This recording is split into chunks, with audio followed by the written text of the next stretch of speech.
¿Se puede contar chistes? Sí. Bueno, parece que ahí el señor García tenía una ferretería frente al Vaticano. No sé si muchos lo conocen. Circulan muy rápido las cosas ahora, ¿no? Entonces el señor García tenía esta ferretería y frente al Vaticano y pone el aviso.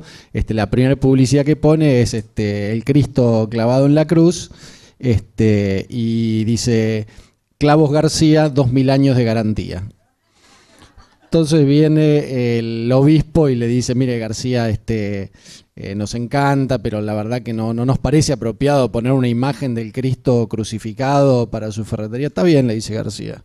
Entonces agarra García, cambia y pone una imagen, el Cristo con una mano clavada y con la otra que saluda a la audiencia. Entonces abajo dice: adivinen en qué mano no tenía clavados clavos García. Entonces, bueno, viene el Papa y le dice: no, mire, García, esto no puede pasar, no me puede usar. Ya le dije, primero está bien el Cristo crucificado, pero no me use la imagen de Cristo para sus publicidades. Bueno, está bien, le dice. Entonces la siguiente publicidad pone una cruz vacía y dice: si hubieran puesto clavos García, ni Dios escaparía. El cuento viene a que, bueno, obviamente no había forma de que García no hablara de sus clavos. Y bueno, no hay forma de que me llamen a hablar de algo y no hable de Logo o no hable de Papert. Por eso quería, por un lado, decir el placer y el honor que tengo de trabajar y de compartir muchos espacios con Melina. El placer y el honor. A veces uno tiene el placer, otras veces tiene el honor, pero tener el placer y el honor es más difícil al mismo tiempo, ¿no?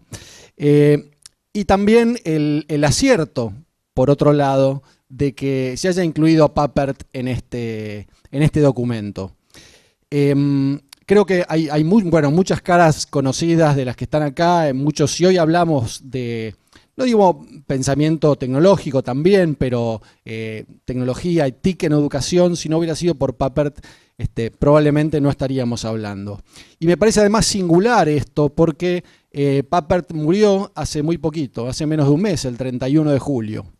Y acá hay una historia que me interesa contar, porque bueno, a mí me gustan las historias que creo que todos conocen el discurso de Steve Jobs, Connecting the Dots, conectando los puntos, ¿no? Y a mí siempre me gustan estas historias. Melina siempre me carga porque dice que yo encuentro relaciones entre todas las personas y las cosas. Bueno, a mí me gustan estas historias. Y una cosa interesante de Papert empezó trabajando Papert, estamos hablando del creador del Logo, ¿no? Del lenguaje Logo. Y él empezó trabajando en lo que era el laboratorio de inteligencia artificial. Y la tortuga tuvo que ver porque él se inspiró, fue un reconocimiento, ese modelo cibernético de la tortuga.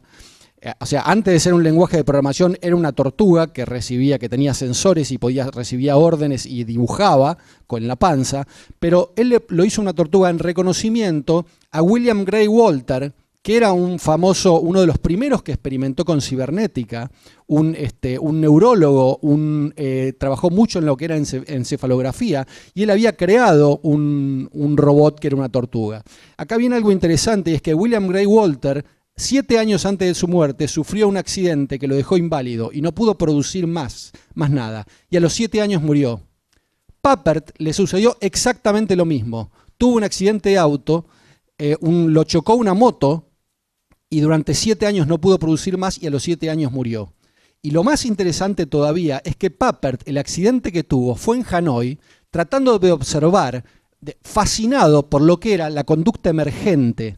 Para Papert, al trabajar en inteligencia artificial, tenía mucho que ver el tema de la complejidad y de las conductas que emergían a partir de la interacción entre elementos individuales. Y estaba fascinado por cómo se organizaba el tráfico en Hanoi, que no había nadie que lo dirigiera y que confluían. No sé si alguno tuvo oportunidad de ir a Oriente, que vienen de un lado, vienen del otro. Estaba fascinado mirando eso y lo atropelló una moto. Paradójicamente. ¿En qué sentido quiero decir esto? Porque connecting the dots o conectando los puntos tiene que ver con algunas cosas que les voy a contar ahora. Papert no solamente hablaba del pensamiento tecnológico, del conocimiento tecnológico, sino que estaba muy preocupado por la ciencia. En el capítulo 6 de Desafío a la Mente, que se llama Ideas Poderosas, él habla justamente, hace como una analogía de que en realidad mucha de la ciencia que se enseña en la escuela a veces pareciera como si en lengua se utilizara a lo mejor el jeringoso, o se inventara un lenguaje y se enseñara. Él dice como que mucho de la ciencia que se enseña, toda esa cosa cuantitativa de fórmulas, no se parece en nada, y que la curiosidad de los niños se parece mucho más a lo que es la verdadera y la real ciencia que lo que se parece a la ciencia escolar, ¿no? Entonces él estaba en el centro de las acciones, de las cosas que él hacía, estaba esta idea, ¿no? Y él en todo momento hablaba de las ideas poderosas. Por eso el artículo que menciona Melina en su documento, 20 cosas que se pueden hacer con una computadora, que es de 1971, escrito por Papert y Cynthia Solomon, por supuesto está mucho más vinculado a lo que es, bueno, todas las ideas parten del logo, pero si las miran, cuando uno dice, bueno, los que conocieron el logo, ¿y qué es? Una tortuguita que hace dibujos geométricos. Bueno, si leen el documento van a ver que las 20 ideas están mucho más allá de eso. Habla de la música, de la biología de la tortuga como poniéndole sensores para que reconozca y tome decisiones respecto de lo que pasa. Como una película, hacer una película de una flor, cómo crece una flor dibujada, hecha con el lenguaje logo. Entonces, muchas de esas, digamos, esa herramienta, en ese momento, el logo era lo que se llama una herramienta cuchillo. No sé si leyeron Burbules, habla como de la concepción instrumental que a veces se tiene de la tecnología. Es decir, que algunos piensan que la tecnología es como una cafetera, ¿no? Que para lo único que sirve es para hacer café. Y si ustedes piensan en diversas herramientas tecnológicas, van a ver que hay algunas que son del tipo cafetera. Bueno, solo sirven para hacer sumas, matar monstruos.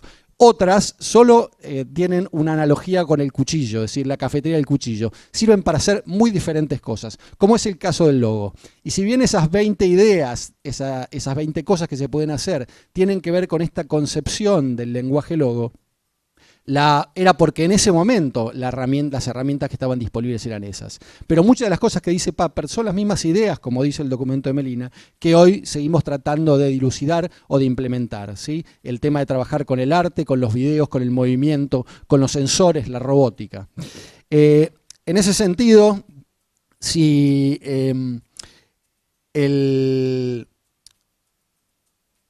la tecnología, digamos que en ese momento planteaba Papert, hoy por supuesto a tantos años, casi 40 años, hay algunas tecnologías nuevas que vale la pena poner el acento, de las que voy a nombrar brevemente.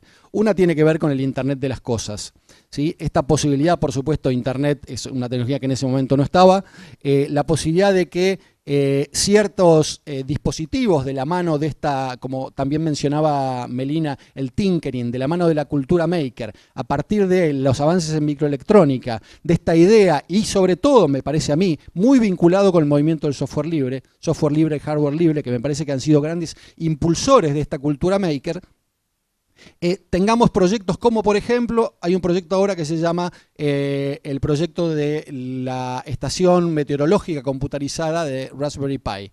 La Raspberry Pi es una pequeña computadorita que se está utilizando para eso y se le monta otra placa encima y se hace una estación meteorológica totalmente computarizada que mide calidad del agua, calidad del aire, humedad, temperatura, luz, etcétera. Y lo están vinculando en un proyecto con 1000 escuelas alrededor de todo el mundo, donde los chicos desarrollan aplicaciones también para traer esos datos, evaluarlos y subirlos. Y trabajar en conjunto con 1000 escuelas. Y la posibilidad de poder acceder a datos reales. Entonces, esa es una tecnología que a mí me parece además sumamente potente e interesante para poder trabajar y lo que es el ámbito de la ciencia, ¿no? Sobre todo trabajar con datos reales y donde los chicos son los protagonistas, son ellos los que registran los datos, son ellos los que toman y los que pueden analizar tomando los datos de los demás. Ya voy a terminar. Bueno, ese proyecto, digamos, como ese proyecto, el proyecto GLOBE, que es un proyecto de la NASA, que también vincula escuelas desde hace muchísimo tiempo, me parece que son el tipo de experiencias que hay que trabajar y seguir perpetuando y seguir diseminando en las escuelas. Por otro lado, el tema de los dispositivos móviles, ¿no? Que era la otra tecnología que me interesaba, cuando Melina habla de Feynman y la anécdota de Feynman con los pájaros, hoy la posibilidad de que los chicos tengan dispositivos móviles que les permitan registrar eventos de la naturaleza en tiempo real, grabando el ave esa en movimiento, el canto del ave, después poder analizar, hasta incluso analizar con un software de edición de sonido cómo es el canto de ese ave, registrarlo y geolocalizarlo, Bueno, las posibilidades son infinitas. Nosotros hay una plataforma de ciencia ciudadana que traduje al español que permite crear proyectos y, por ejemplo, se trabajó en una escuela donde hicieron un proyecto de mapa del ruido, de contaminación acústica. Registraban con los celulares y le subía a la plataforma en tiempo real y veían eso representado en el mapa. Para terminar, con el tiempo breve, decir que Logo hoy todavía goza de muy buena salud. Hay varios de sus descendientes, uno especialmente que trabajo, que se llama Star Logo Nova, que es un ambiente de programación, de programar modelos de simulación con un lenguaje gráfico en 3 dimensiones, donde también se pueden crear videojuegos. Y me parece que ahí está otra de las cosas que está en la base de la ciencia, que es el trabajar con modelos de simulación en un ciclo de usar, modificar, crear, para poder hacer ciencia en el aula. Muchas gracias.